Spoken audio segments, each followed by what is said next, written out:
Bonjour à tous, aujourd'hui on se retrouve pour une vidéo un petit peu plus explicative et on va s'intéresser aux plantes grasses. Pourquoi? Parce que c'est pourtant une plante simple à entretenir et encore ce week-end on a entendu mais j'ai encore fait mourir ma plante grasse, aidez-moi. Donc je vous propose aujourd'hui qu'on parle un petit peu de l'entretien des plantes grasses. C'est parti, je vous en dis plus. Quand on parle de plantes grasses, on parle de plantes qui en fait gardent dans leurs feuilles de l'eau. Elles stockent l'eau dans leurs feuilles, ce qui fait qu'elles ont besoin de moins d'eau. Plante grasse signifie, par exemple, des plantes un petit peu comme l'aloe. Donc là, c'est une aloe ramifiée.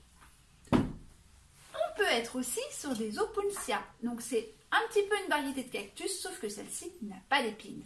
Mais on peut être également dans le principe des cactus. Ce sont aussi des plantes grasses. Plantes grasses, on retrouve également l'arbre de jade, qu'on connaît un petit peu tous, mais souvent on ne sait pas comment il s'appelle. Donc c'est l'arbre de jade et c'est une plante grasse. Toutes ces plantes grasses, on leur donne ce grand nom dénominatif de plantes grasses. Ou crassulacées, vous l'entendrez aussi. Ou cactus pour ceux qui ont des épines. Toutes ces plantes-là ne demandent que très peu d'arrosage.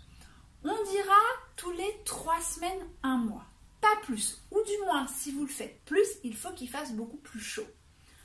On va faire un petit retour en arrière. Les plantes grasses, dites-vous qu'elles poussent dans le désert.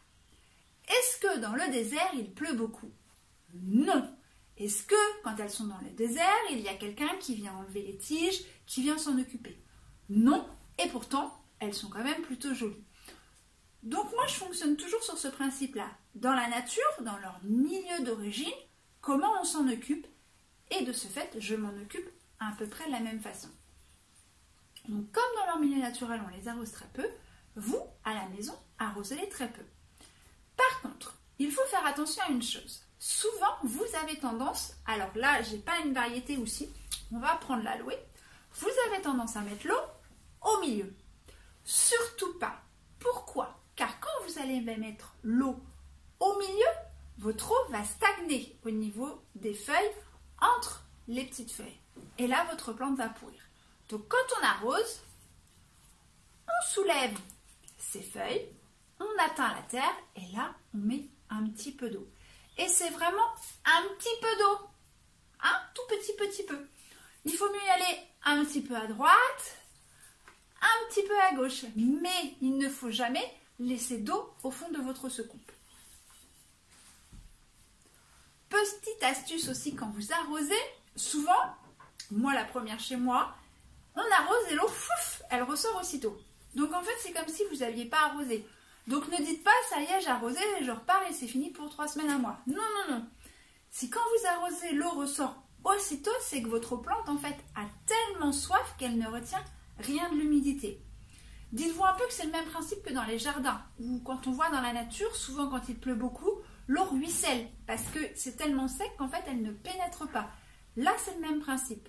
Alors si vous voulez avoir un petit peu des infos avant sur l'état de votre plante, regardez votre terre.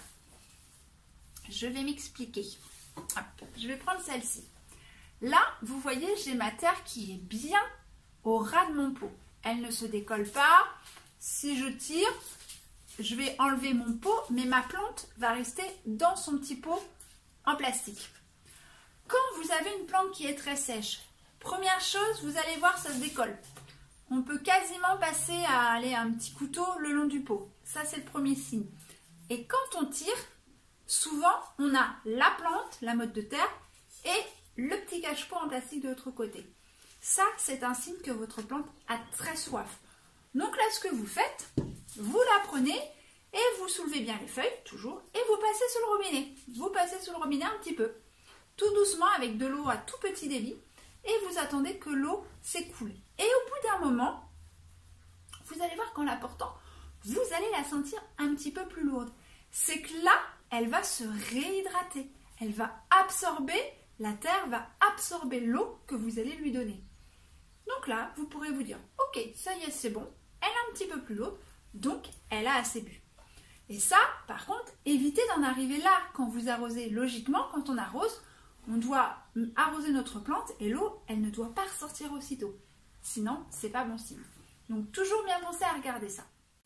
mettre vos plantes grasses. Comme toutes les plantes, quelles qu'elles soient, jamais soleil direct. Qu'est-ce que le soleil direct? C'est-à-dire que vous avez la baie vitrée, votre petite plante et le soleil qui tape. Ça, jamais. Pourquoi? Ça va brûler vos feuilles. Donc, on met dans une pièce lumineuse, mais jamais de soleil direct. Certaines variétés, comme l'aloe vera, comme les echeveria, comme beaucoup de plantes grasses, peuvent être mis dehors, à l'abri du soleil. L'été, vous pouvez, sur une table de salon de jardin quand il y a un parasol, sous un arbre, si vous voulez faire des petits côtés cosy, vous pouvez mettre vos plantes grasses, mais attention à la lumière de soleil.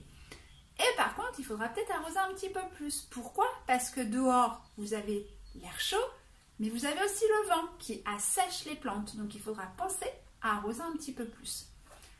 À la maison, si on reprend notre principe de baie vitrée et de pas de soleil direct, vous pouvez les mettre dans toutes les pièces de la maison. L'aloe vera, référez-vous à la vidéo spéciale aloe vera, vous saurez que vous pouvez les mettre dans différentes pièces. Mais je vous laisse aller regarder la vidéo spécifique. Autrement, toutes vos plantes, vous pouvez les mettre dans toutes les pièces. Juste une petite chose, si vous mettez vos plantes grasses dans la salle de bain, attention, qui dit salle de bain, dit humidité. Donc, vous aurez peut-être quasiment pas besoin de les arroser parce qu'elle pompera l'eau qui est dans l'air au niveau de ses feuilles. Alors, pour récapituler, les plantes grasses, il n'y a pas grand-chose à faire. On arrose tous les 3 semaines, 1 mois, en arrosant sur la terre, en ne mouillant pas les feuilles, mais en les soulevant. On peut les exposer partout dans la maison, sauf derrière une baie vitrée en plein soleil, et on peut les mettre dehors, sauf au soleil. Autrement, vous aurez juste à profiter. Et si vous avez besoin de petites idées pour penser à arroser, pensez aux notifications ou aux rappels sur le téléphone. C'est une bonne technique pour ne pas oublier qui est souvent très utile. J'espère que vous aurez appris quelques petites choses avec cette vidéo et que maintenant vous saurez mieux comprendre comment vit votre plante grasse et comment l'entretenir. On se dit à la semaine prochaine pour de nouvelles aventures florales et la semaine prochaine c'est tuto. Alors à bientôt pour de nouvelles aventures florales.